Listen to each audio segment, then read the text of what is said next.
Let him go. She tried. He clung harder. That was the moment Rowan Billionaire realized he had already lost something inside his own house. He had not planned to be home this early. For years, his routine was ironclad office until late night. Brief check-ins through security feeds. A life designed to keep distance between himself and the fragile parts of his world.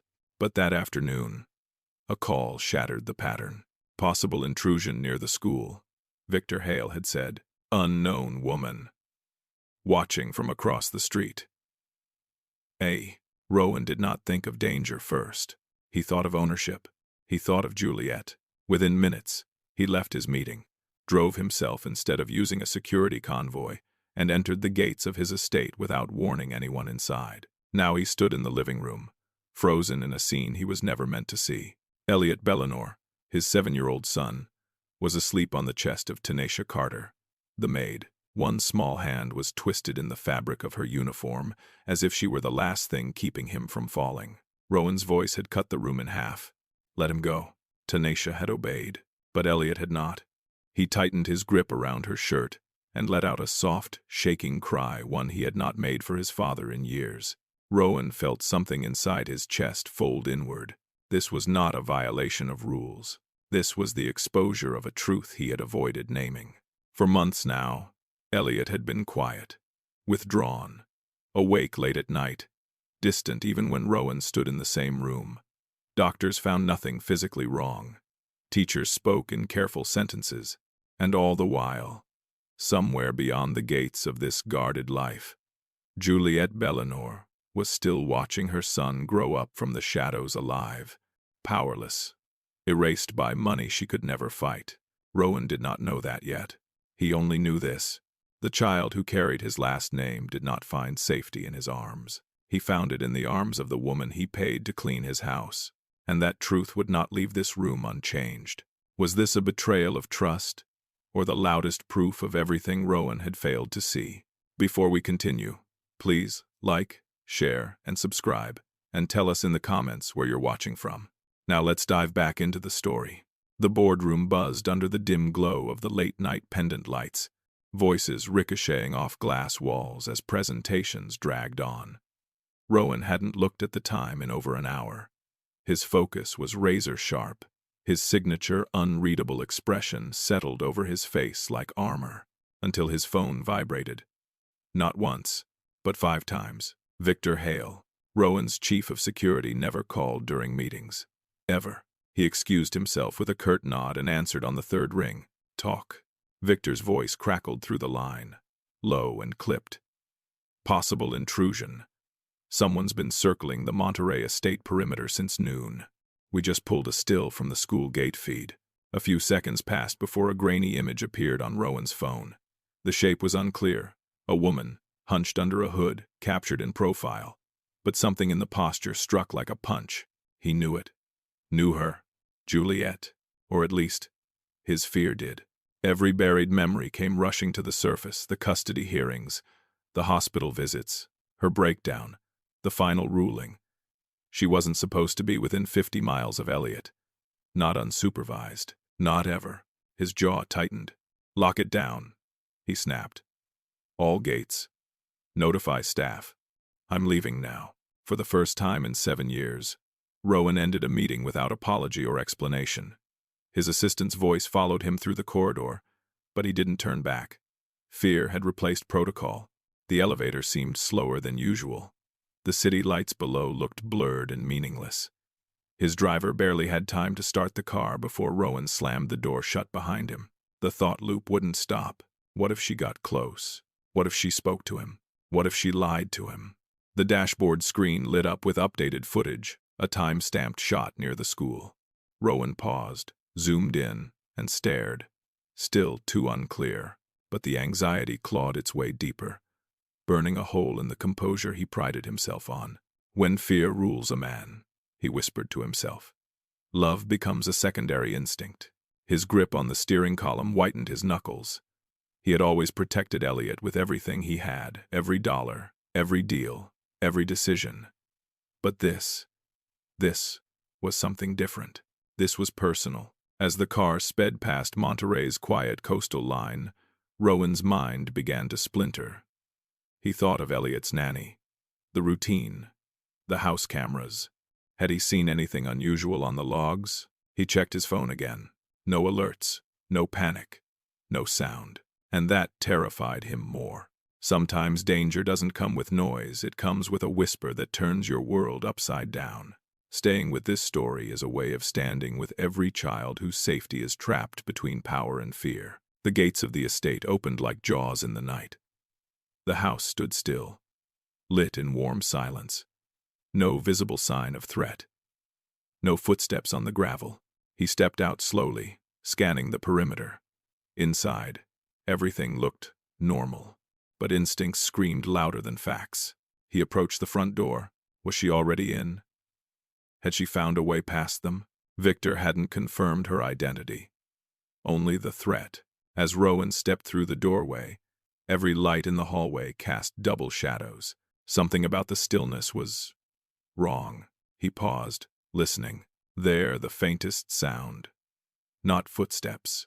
Breathing. Soft. Rhythmic. Too calm.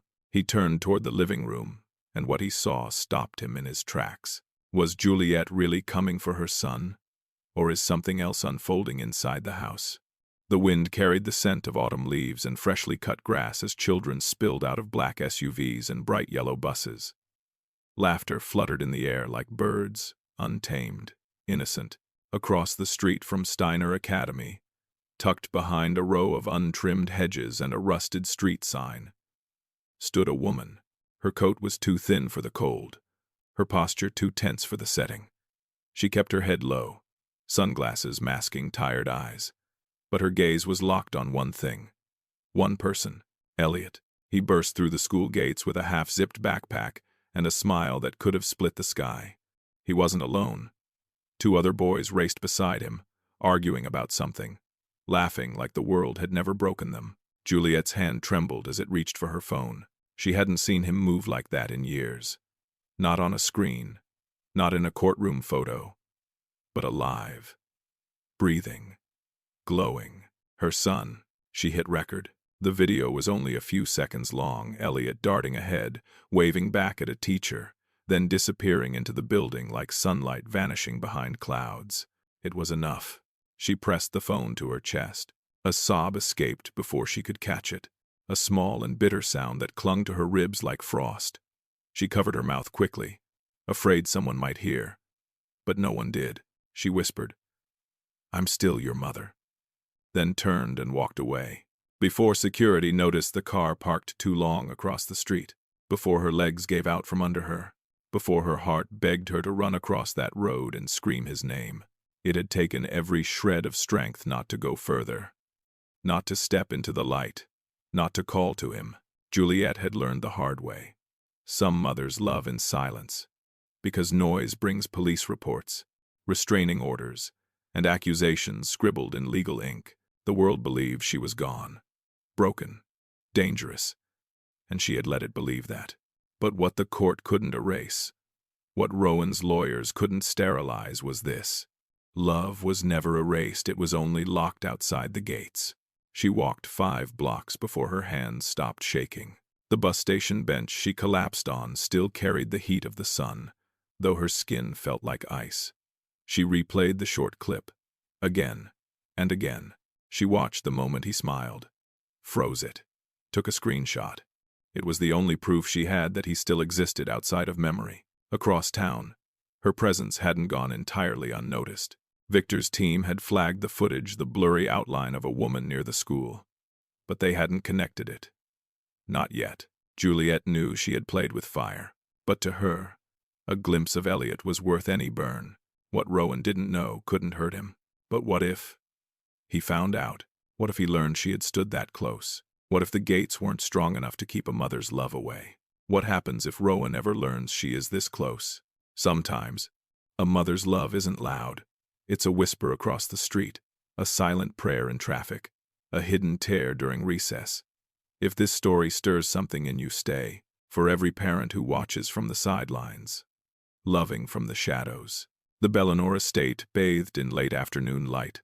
golden rays slicing through the tall windows like gentle reminders that even the coldest homes still let the sun in. But light didn't always reach hearts, especially not small, quiet ones. Tanisha folded the laundry with practiced ease, her ears tuned to the hush in the room more than the hum of the dryer. She'd worked here long enough to know when silence meant more than peace. Elliot hadn't spoken in over 20 minutes. He sat at the edge of the sofa, legs curled under him, eyes staring at the untouched tablet in his lap.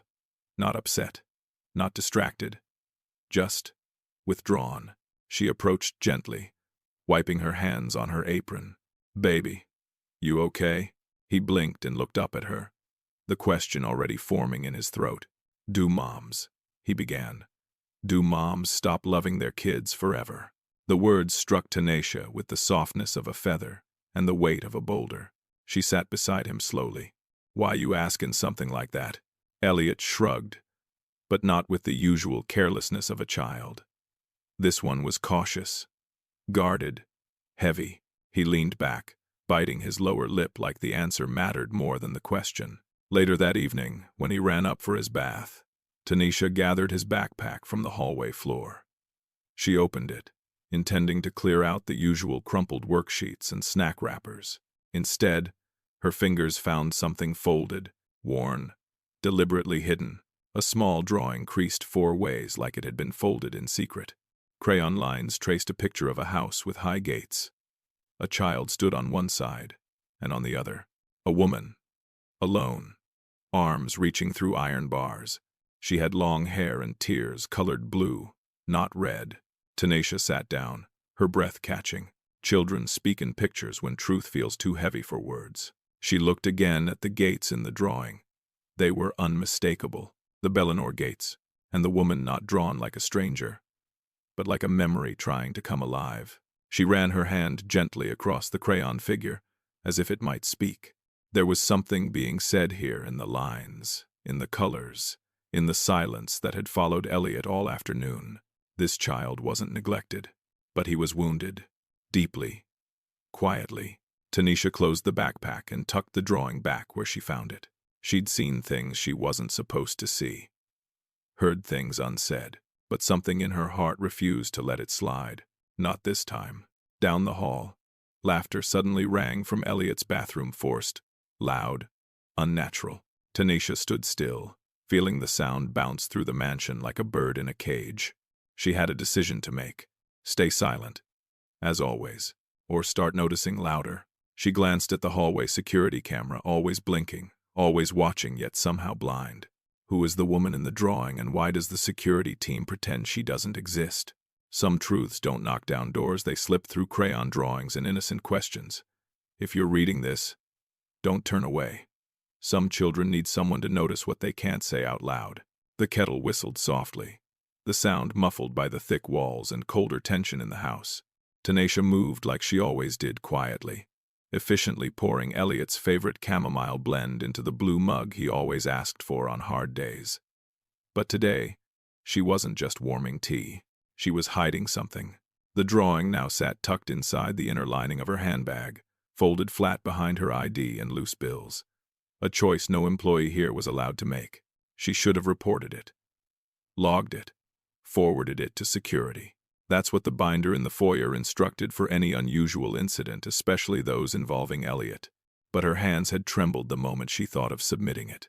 Because this wasn't just a drawing. This was a message from a child who didn't know how to scream, and someone needed to listen. Elliot sat at the kitchen island, legs swinging, his eyes following the steam curling from his cup. He didn't look up when she placed it in front of him, but when she sat beside him, he leaned just a little into the warmth of her shoulder. She didn't speak right away, neither did he, but silence can be its own language. And tonight, Tanisha understood every unspoken word. After a long moment, Elliot whispered, "Sometimes, I think I still feel her." She turned slowly. "Feel who, baby?" He hesitated. Then, barely audible, "My mom." A breath caught in Tanisha's chest. Not a tantrum, not manipulation. Grief, raw, small, and real. She placed her hand over his. "If you still feel her," she said gently, She's not gone. It was the first time any adult had said that to him. No corrections, no clinical explanations, no rehearsed court-approved responses, just a simple truth, one the boy had been aching to hear. Outside, tires crunched softly on the gravel. Unmarked black vehicles circled the perimeter, subtle but deliberate. Security's presence had doubled since the image by the school surfaced. The estate, once serene, now pulsed with unseen nerves. Victor's voice had been sharper over the radio. More patrols, more cameras, more rules, and all the while, Juliet remained a ghost no one dared name. Tanisha stood to wash the mug, watching 2 security agents pass by the kitchen window. Their eyes scanned everything, everyone, but they didn't know about the folded paper in her bag. They didn't hear Elliot's quiet confession. They didn't see the way his shoulders finally relaxed just a little after someone made space for his pain. In the hallway, the distant intercom buzzed as Rowan's voice crackled faintly from the upper floor. Orders, questions, control, always control. Tanisha dried the mug and returned to Elliot. He had rested his head on the counter now, eyes fluttering from the weight of the day. She gently smoothed his hair. Sometimes protecting the truth is riskier than exposing a lie. She knew that. And tonight, she chose to protect something far more fragile than protocol, a child's buried hope. There is a moment in every life when we choose comfort or conscience. If you've ever stood in that space between safety and what feels right, you already understand the weight of this choice. Tanisha stood there today, and her silence, it might echo further than she can imagine. Will Tanisha's silence protect Elliot, or place her directly in danger? The silence on the estate shattered at 5:17 p.m. The iron gates jerked open with unusual force as the matte black SUV roared up the long driveway like a threat made physical. Gravel sprayed. Engines didn't idle. Rowan Billionaire was home early, unannounced, and without warning. Inside, the guards scrambled. No call from Victor, no protocol trigger, just the sound of tires and power and a man returning to what he believed was his. Rowan stepped out before the vehicle stopped fully, coat still buttoned, eyes scanning the windows like they might betray a secret. He moved with urgency, not fear. Control radiated from his every step, cold, clinical, calculating. The front door opened as if it feared being too slow. Tanisha looked up from the hallway, startled, her hand still holding a dish towel. "Sir?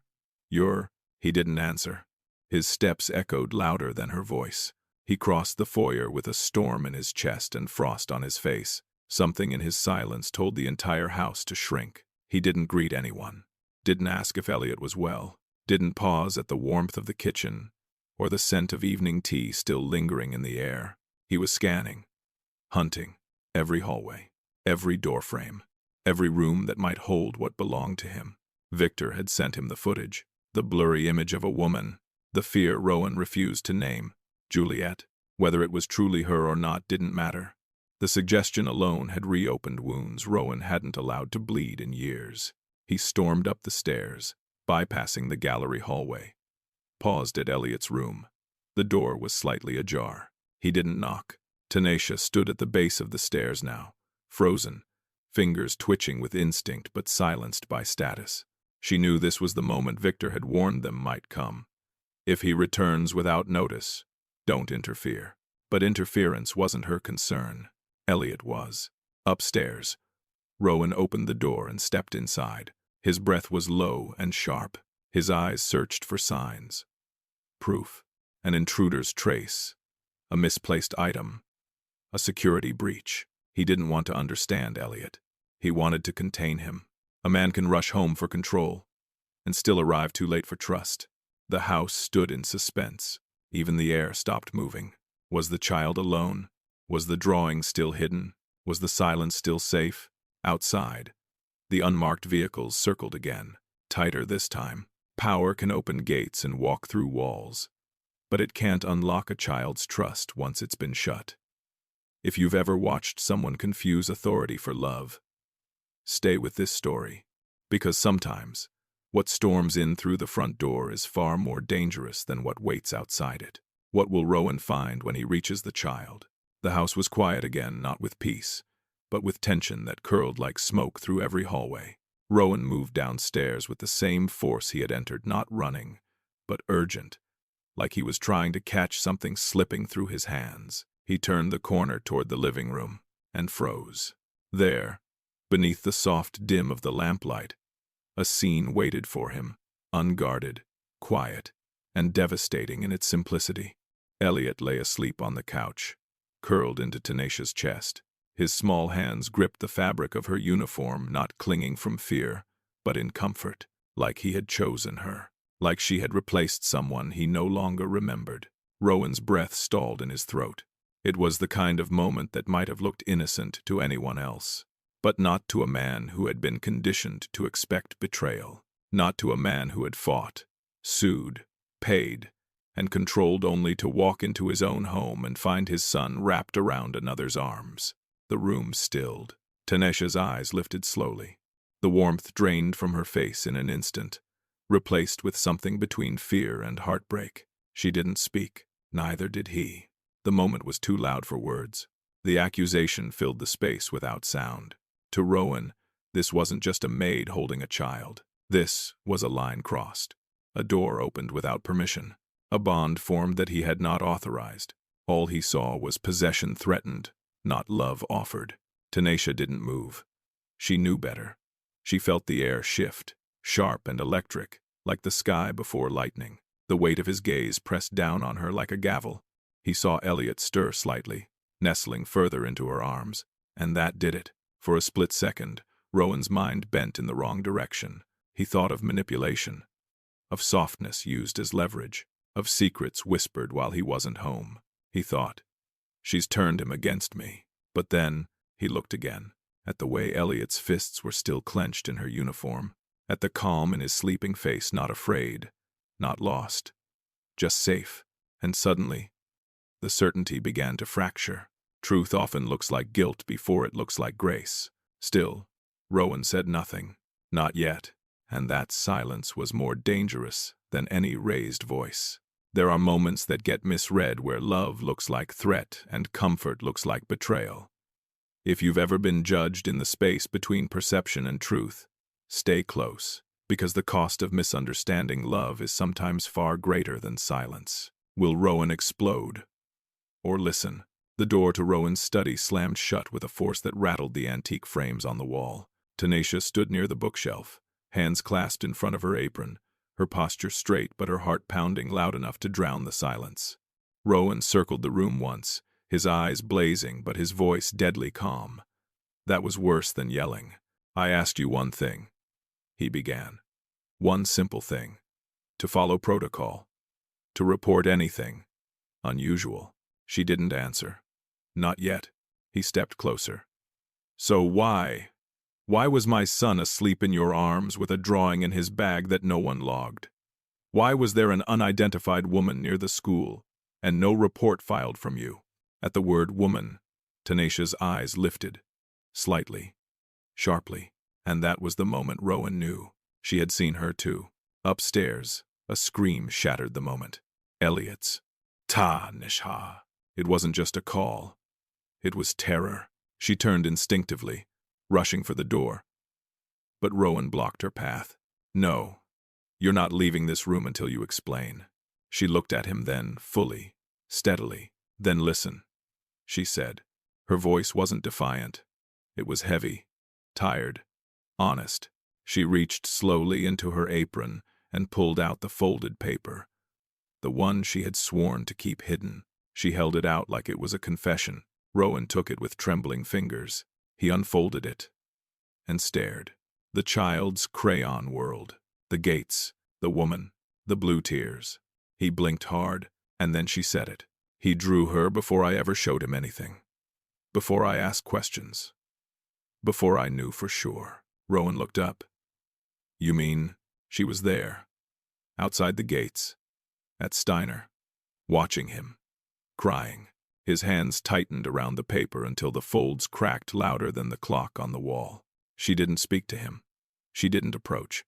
But he felt her. That's what he said. Sometimes I still feel her. The air collapsed between them. Rowan stepped back like the truth had slapped him across the face. Juliet was here. Now. Close. The thing he feared wasn't a possibility anymore. It was present. All the locks. All the cameras. All the years of polished silence. Undone in the soft grip of a child's hand. Truth does not knock. It breaks in.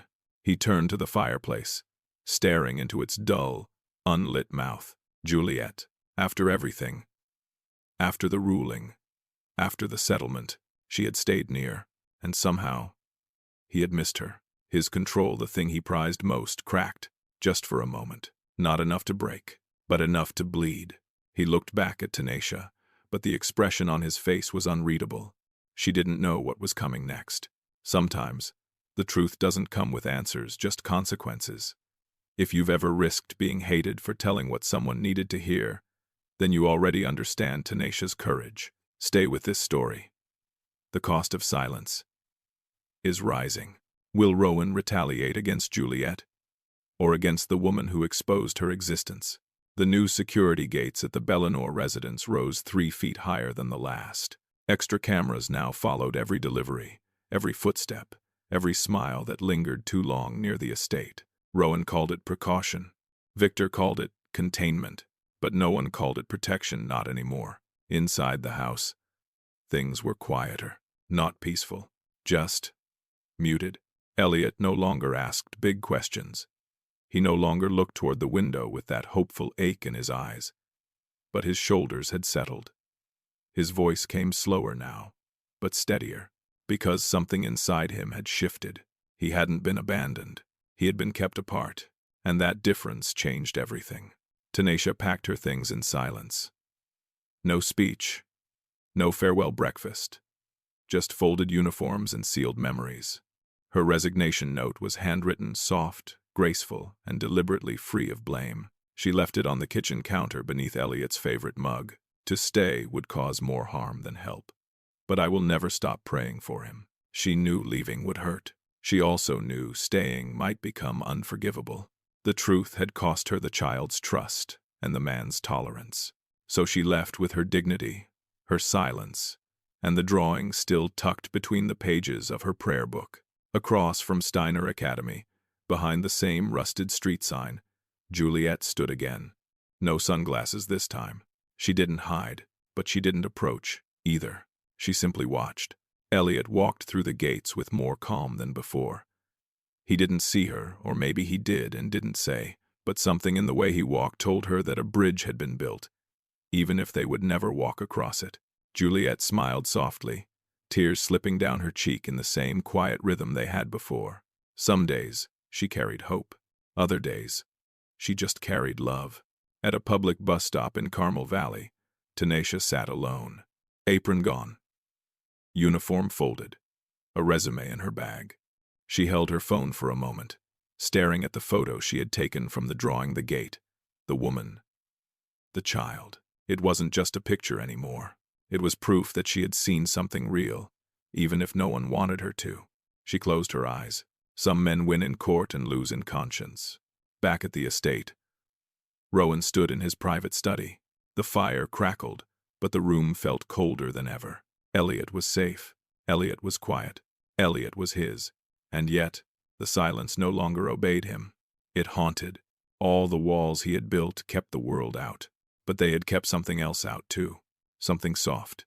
Something forgiving. Something he couldn't buy back. Some endings don't comfort us, they confront us. Staying with stories like this is not about resolution.